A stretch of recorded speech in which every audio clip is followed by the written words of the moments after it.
at what is happening with Diddy right now? Very surprised. I'm ultimately surprised. Like, I don't be expecting none of this type of things to be happening, you know. So, I know you down with it. So that's what's really going on. And I just want to tell you I love you, man, and to be continued. Hey, I love you too. Just tell me when to go. That's right. Yeah. So if you and a man was in a corner, no, somebody come and tell for that. Puffy's sons and my sons have been best friends since they were 6, 7. I didn't make it happen and Puffy didn't make it happen. One night I was at my house and Puffy's son was over about like 9 o'clock and I'm like, cuz, what time you going home? And he like, I'm spending the night. I'm like, did you tell your dad? He like, nah, my mom dropped me off. So Kim, rest in peace, was connecting my kids with Puff kids, and they formed a friendship and a bond. When Justin went to UCLA, my son went to UCLA. When Christian was rapping, my son was rapping. When he was modeling, they was flying over the world together. So they forged a friendship and a brotherhood that me and Puff always had. It looks like Tekashi 6ix9ine wasn't lying when he called Snoop Dogg a rat, because the truth about his dirty deals with Diddy is finally out. And it turns out that he had a hand in Diddy ending Tupac and Biggie's lives. Snoop was always playing both sides in this stuff right from the jump, and anyone who was really peeping could tell what side he was really on. No wonder Katt Williams cut him off, even though they used to be very close at some point. It turns out he wasn't just disclosing intimate details about West Coast's business to Diddy, but he was also allegedly involved in those freak-offs too. Now, for a bit of context on how things got this messy to begin with, it all stems from the infamous East Coast-West Coast beef in the 90s. You see, even though Snoop and Tupac belonged to West Coast's Death Row Records and collaborated on multiple songs like Two of America's Most Wanted, they ended up having severe tension leading up to Pac's death because Pac felt like Snoop was playing both sides. He accused Snoop of being disloyal and siding with Diddy on the low for his selfish interests. I mean, Snoop was on TV making it known to everyone that he was cool with Biggie and Diddy, even after Tupac had accused them of trying to end his life. Everyone was either West Coast or East Coast, and then there was Snoop. He had one foot in both places. Artist that I listen to his music, I love his work. There's no beef, it's nothing personal. I don't hate him and I don't disrespect him and I love what he do, and it's just me. I'm just a smooth, peaceful individual. You see, just days before Pac's death, he pressed Snoop during a heated confrontation over his East Coast shoutouts. This was actually confirmed by Suge during an interview with The Art of Dialogue.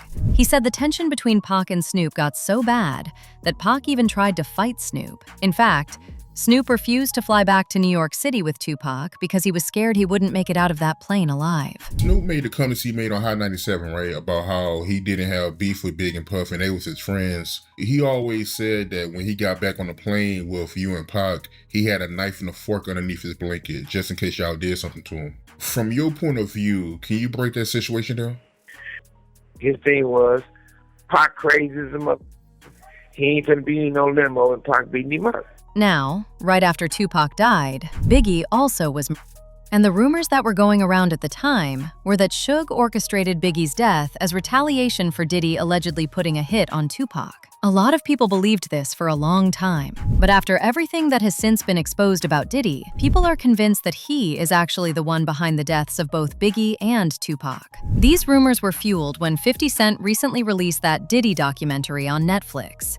According to multiple people who were around Diddy back then, like Kirk Burroughs and the former Bad Boy president Mark Pitts, Diddy was jealous of Biggie's tight friendship with Tupac and Suge Knight, and even pressured Biggie to record Who Shot Ya as a diss track aimed at Tupac. And like most of y'all know, this song basically sealed Biggie's fate, because it made the East-West beef way worse. Apparently, Biggie was telling friends and people close to him that he was planning to bounce from Bad Boy after his second album dropped, because he felt Diddy was a lame and was taking way too much of his money. And around that same time, he had already started talking to other labels about switching over. Another thing at the time, Biggie was negotiating his contract. We acquiesced and gave him everything he wanted, and then he died.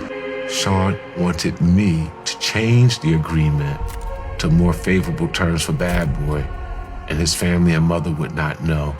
And since he had signed the agreement, he wanted those changes to come from out of the center of the agreement and have those pages replaced with the other terms. And I said, that's not right. I'm not doing it.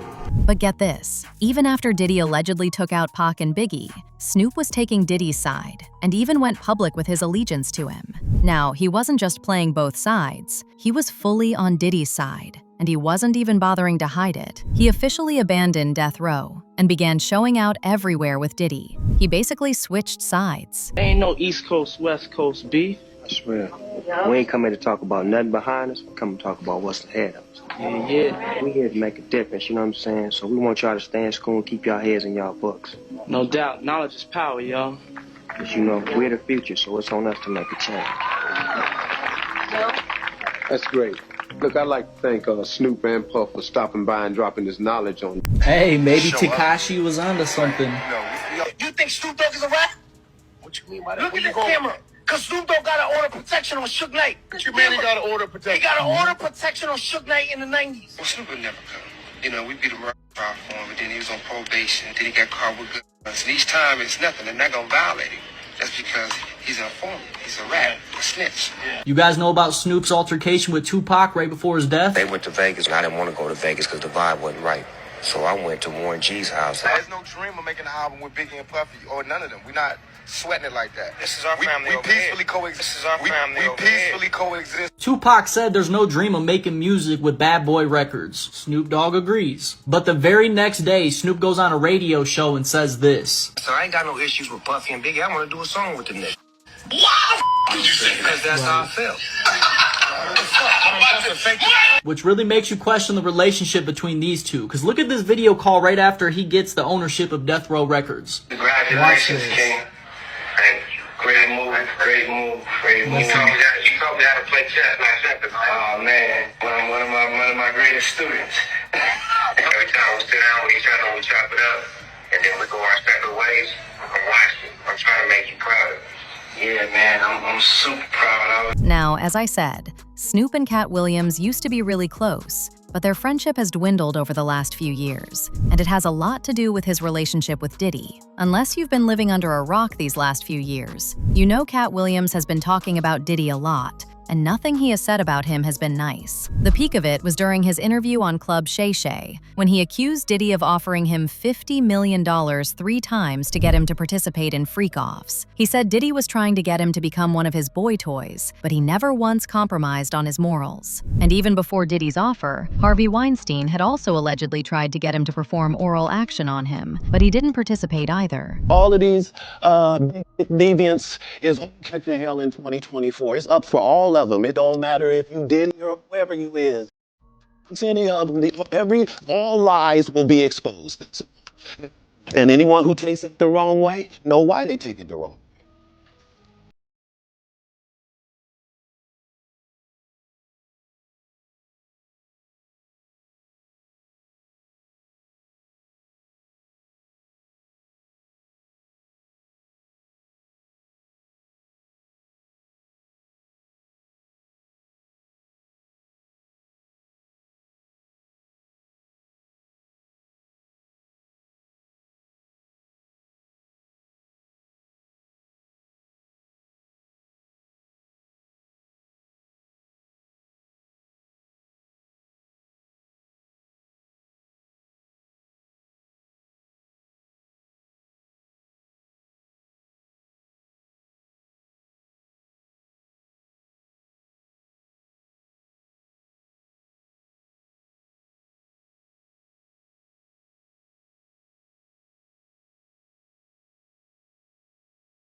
Go down. Anyway, moving on to Snoop's wife saying Snoop is scared of Katt. People are saying it's because he knows Katt is aware of what he did with Diddy. And these rumors were fueled when rumors started circulating that Naomi watched Diddy allegedly spike Snoop Dogg's drink so he could have his way with him once he passed out. It was actually Snoop's wife who came to save him. Walked in there and called his name one time, Calvin.